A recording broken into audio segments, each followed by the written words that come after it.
Let's turn to the Israeli government, because Mark Regev is a senior advisor to the Israeli Prime Minister, former Israeli ambassador to the United Kingdom. Mark, welcome here to the programme. I know you were listening to the end of that interview. It is so difficult for all of those families, but just to regroup and to take stock, it is worth, because we've been spending the afternoon looking at fragments of information, just confirmation from you, from the government, that those hostages are now home. I can confirm that officially. 13 Israelis are now back on Israeli soil. I have the list of the names in front of me. 6 women over the age of 70, elderly women, and then mothers with their children. The youngest is a child. She's 2 years old. Her name is Aviv Asher. Her older sister, Raz, is 4 years old. And in a separate family, the Aloni family, there's a young girl called Amelia, and she's 5. Now, why do I say all this? Because you recall, Hamas has told the international media repeatedly, also to the BBC, that their October 7th attack was against military targets in Israel. Maybe you heard that yourself. I think the fact today that we're seeing the release of children, 2-year-olds, 4-year-olds, 5-year-olds, there's also a 9-year-old. I mean, how can anyone take seriously what these people say when they talk to the press? Repeatedly, the Hamas leadership, whether in Gaza, whether in Qatar, whether in Lebanon, whether in Turkey, when interviewed, they have denied that their attack was against civilians. It's ludicrous, and it's time the international community took everything that Hamas said with a grain of salt. Of course, there is no doubt about the abomination of taking hostages. That has been condemned almost universally. So in that sense, as we watch these pictures of those hostages crossing into Israel, let me ask you just a little of the detail, and I know it would be delicate, so there may be some detail you can share and some you can't, but broadly, how are those hostages? So it's too early for me to give a report. Obviously, these people have been for some 50 days under Hamas's control. Our assumption is underground in some dungeon, in some tunnel. I don't want to say anything about their physical state. I don't want to say anything yet about their emotional state. I can only think of what traumatic experiences they've gone through.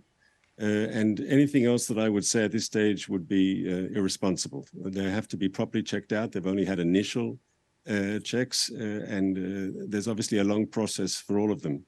It needs to be said that some of them have, I think most of them have family members still in Gaza, the men who have not been freed. And here we have to say, as the previous interviewee said, there are still over 100 hostages, Israeli hostages, left inside Gaza. So it's bittersweet. We're very happy for these people who got out, yes. It's great that they got out. Their lives have been saved. But the vast majority of hostages are still in Gaza under the control of Hamas. According to the deal, over the next 4 days, we're supposed to get 50 out. So that means, if my math is correct, another 37 have to be released tomorrow or the day after or the day after that. That is Hamas's obligation. And for the extension of the ceasefire, for the humanitarian pause, we are willing to extend it for additional hostages to be released. We are willing to extend it from 4 days to 5 and 6 for every extra day if 10 additional hostages are released. Yes, the ball now is in Hamas's court. We know that's the formula that has been outlined for a number of days. We're looking at the pictures from Offa prison because, of course, from there, 39 Palestinians have been released as part of today's deal, and that too has taken place. John Bolton, the former US National Security Advisor, talked only a couple of days ago to the BBC about the risk, in his view, of this deal, allowing Hamas to set the agenda, exactly what you just took us through, the ability of Hamas to release more hostages and extend the ceasefire and, in John Bolton's view, give them a chance to regroup further. Do you recognise those risks in terms of his view of handing them the agenda to set the timeline? So yes, it was not an easy decision taken by the government. Whatever would have been chosen, whatever decision taken, it contains risks. There is no risk-proof strategy here. But the decision was taken to prioritize getting the hostages out at this stage.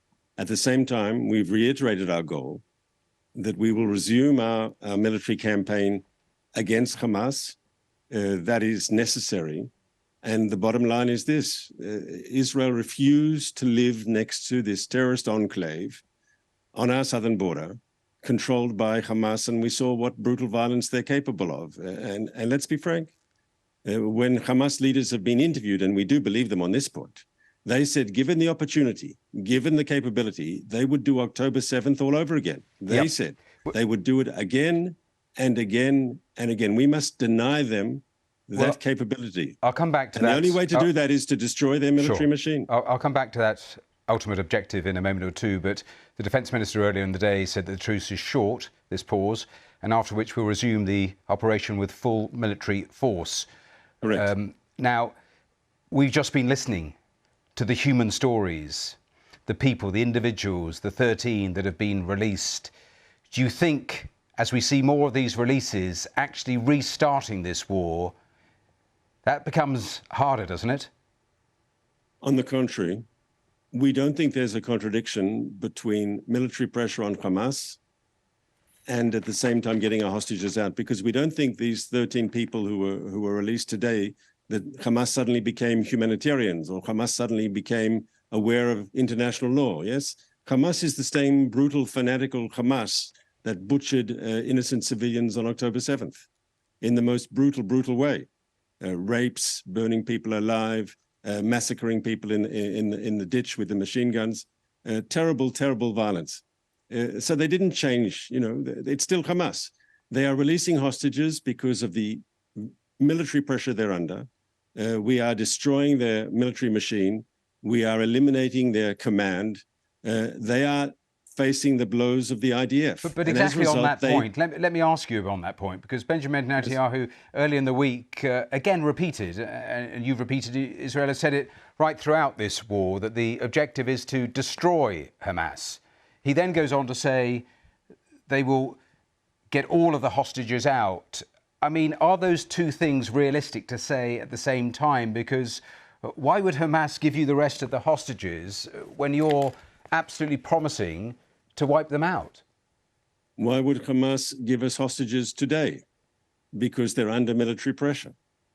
It is a strategy that has shown that it is working. And as we increase the pressure on Hamas and they become more desperate for a ceasefire, I think the probability, of course, I can't, right? It's all we're dealing with a brutal and ruthless enemy. Sometimes it's just a matter of, as I said a moment ago, it's of managing the risk. But this strategy of beefing up the pressure on Hamas so far has facilitated the first serious deal on the release of hostages. So far, and, it is only 13 and maybe 50 no, but it's in out the of framework of 240. And what I'm pressing you on is whether ultimately you can get all of the hostages out if you continue to say to the people that you're trying to negotiate with, we're going to wipe you out. I think the strategy of military pressure on Hamas has worked so far. It's not just 13, theoretically, and we can have this conversation tomorrow and the day after. They have committed to release 50, and they have the option, if they want to avoid the IDF's blows, they have the option for a 5th day and a 6th day. They just have to release more people. And I think that combination of military pressure on Hamas, together with the option, as we said, of extending the humanitarian truce to get more people out, I think that is a very effective strategy of facilitating the expeditious release of our people. Can you suggest a better alternative? If you take the pressure off Hamas, I doubt they'll release a single hostage. Let me ask you a broader question, because the hostages, of course, getting all of the focus today, quite rightly. But rightly of course, so. Rightly so. And we also, though, as part of this deal, have got a 4-day pause in the fighting. Now, in that pause already, more aid has been going in. You've been allowing fuel to get in. So you've obviously made arrangements so the fuel doesn't fall into Hamas's hands, as you said in the past. That suggests that you could have done that weeks ago to alleviate some of the suffering, couldn't you? Well, we could have also done a humanitarian pause without release of hostages, and that would have also lifted the level of humanitarian, the situation in the Gaza Strip. Sure, but you always said that you didn't. Had we done so, we would never have got the hostages. Allow the fuel in because it would simply go into Hamas's hands. You've managed to square that circle, and what I'm saying to you is you could have done that earlier, and you could have alleviated so much of the suffering. And we would never have got our hostages out. We had leverage. We used that leverage. We guaranteed a minimum to make sure there wouldn't, to make sure there was food entering Gaza, medicine entering Gaza, water entering Gaza, and even fuel. You will recall a decision a few days before this deal to allow for fuel to go in for specific purposes, for hospital generators and so forth. But once again, had we preempted, yes, had we done everything up front, what motivation would have Hamas had to let our hostages out? I think Israel's played our cards here very, very shrewdly. We have acted in a way that has brought about the release of our hostages. That's one of the central goals of our military operation.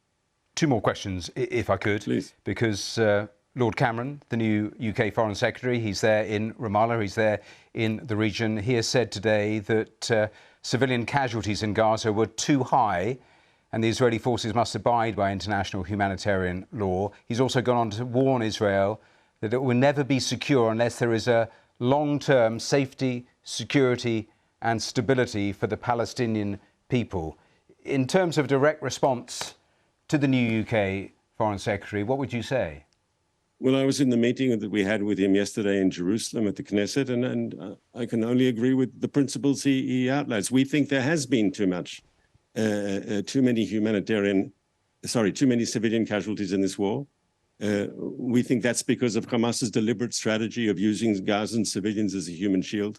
We've made a maximum effort to try to minimize civilian casualties. We've urged people to leave areas of combat. Hamas has ordered them to stay, sometimes at gunpoint. Hamas, as you know, has deliberately embedded its military machine in urban areas, under hospitals, schools, So you're saying mosques. nothing to do with your tactics, nothing at all? We are being as surgical as we can in a very complex combat situation. And I would say that when this is over and the numbers are counted, you will see that the efforts of the IDF to keep civilians safe, if you compare us, let's say, to comparable military operations and against ISIS, let's say, in places like Fallujah and Mosul, I think you'll see that our efforts have actually shown, when the numbers are final, you'll see that actually Israel compares very favorably with Western armies in similar counter-terrorist operations in built-up urban areas. A final quick thought.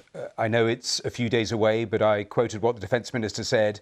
When you resume this war, is the intention to go into the south? Because when I spoke to you at the start of the week, you talked about an area west of Khan Yunis. In all of the interviews I did with aid agencies after that, putting that point to them, they said it was impossible to get the humanitarian aid in, even if there was an increase in trucks, the amount that was required for the amount of people that you were saying should go to that area.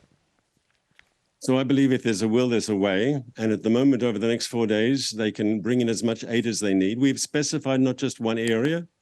We've specified, and they know it, they've seen the maps, I presume, areas in the western part there, west of Khan Yunis in the south. It's close to the crossings. It's not far from the Rafah crossing with Egypt. The trucks are coming in. The number of trucks will multiply in the next couple of days, precisely because of the humanitarian pause.